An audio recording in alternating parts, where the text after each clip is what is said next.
I am here for my family, and I always instruct to my workers, first you have to think your family, then you start your job.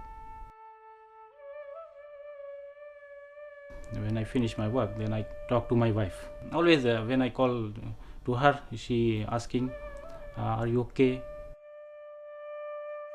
Yes. Then I reply, yes, I am okay, don't worry. Every time she worry, are you safe, working safe? Yes, I am working safe. So because if I get hurt, then she will also get hurt. So I will break her smile, because I want every time she can smile. So if anything happen to me, then she cannot smile.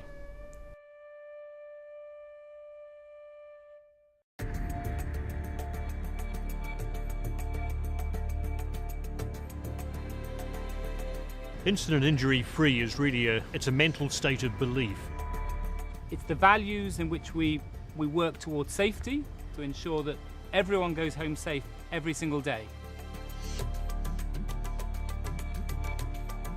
We've recently reached 50 million man-hours LTI free. 2 years ago, we had to question, was that really possible?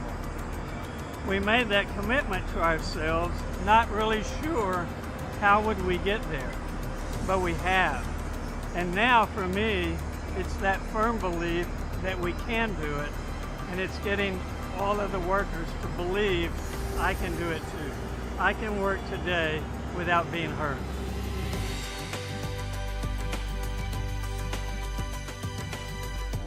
Everyone wants to be safe, and so you have a single purpose that starts to bind people in any culture. We touch upon them that we recognize that they have left their families, all of them.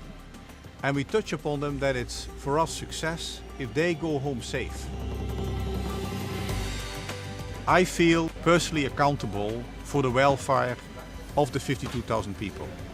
24 hours a day, 7 days a week.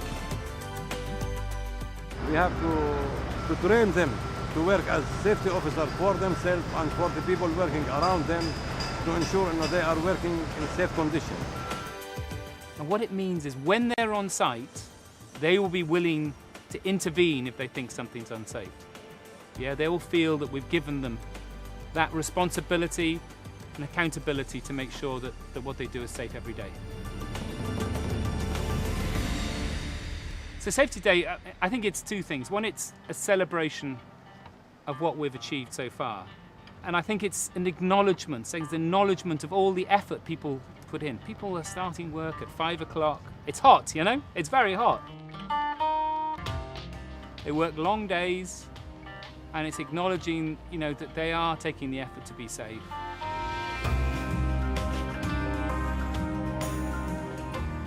But it's also an opportunity to look forward. The project gets more and more hazardous. Our risks have been up to now, been very heavy construction, lots of heavy weights, lots of lifting, lots of working at height. But the next risks coming forward now are ones where we'll have systems under pressure, we'll have explosive gases, we'll have gases with poison in them that essentially, if people don't manage their safety risk going forward, could create a very, very serious accident. In Japan, we have some words for long journey until last mile. We should think it's just halfway. So we keep focus on, we have to stay sharp until everyone go home.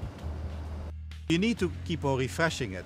First of all, for the hazards, which will be changing over time once the project progresses, and also new people will come. It's also about myself and others coming out and saying, thank you. You've really done a good job, and I appreciate it. It's a personal thing for them as well. I mean, seeing them happy, having a gift or a certificate that they can carry after the project.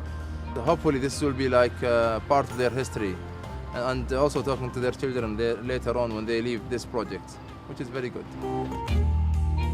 We have, I think, 50 nationalities at least represented in the workforce, with at least that many languages and dialects. So communication itself is an issue. So making it relevant, I think, is all about finding a way of motivating each group in its own particular way. So today, Kapil Dev, very, very famous Indian cricketer, is able to engage over half our workforce who are Indian, but also probably another 30% that are other cricket-playing nations, and he can talk to them in the language they identify with. When you look around the work they are doing, I think unbelievably big. I haven't seen any project bigger than this in the world. I think Shell have gone much higher in my imagination, how closely they watched the interest of a human being, and that's why the success is so pretty.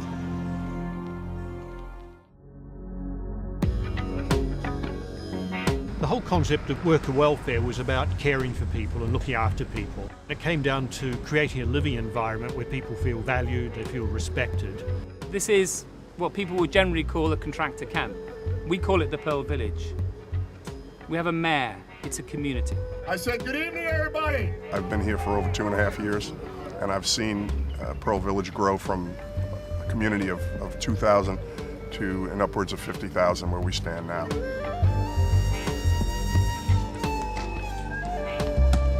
The intent was to create a home away from home. With all these events that we have going on in the Almantaza every night, and also the events going on inside the camps, we've managed to accomplish that.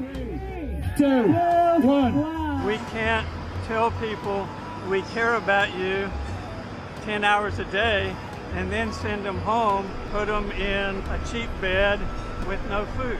We have to care about them 24 hours a day. We look for their mental health, their nutritional health. We make sure that they have a place to relax, play a game, have fun. I think they love it. They've worked in many other places abroad. Never have they encountered the concentration on workers' welfare like we do here. Quite importantly, that we have communication opportunities for people to ring their families, with Skype and other things. If I wasn't able to communicate with my family and I knew there was some problem, and my mind would be focused on that rather than the work I'm doing. By taking the distractions away, helps people focus on the job, it helps them do a better job, helps them be more productive. Of course, like any town or any village, people have issues. And for that we've established what we call our Aunts and Uncles program.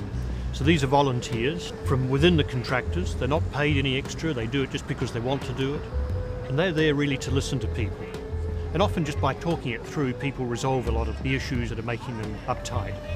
If that can't be resolved, the aunts and uncles are able to refer these people to psychologists we have. So it's all about trying to look after the mental well-being of people. When you take care of them, they will tell you that Shell is serious about safety because they show that they are prepared to spend money and effort to take care of the workers. And if you do that, I'm a very strong believer that if you take care of your workers, your project will be a success.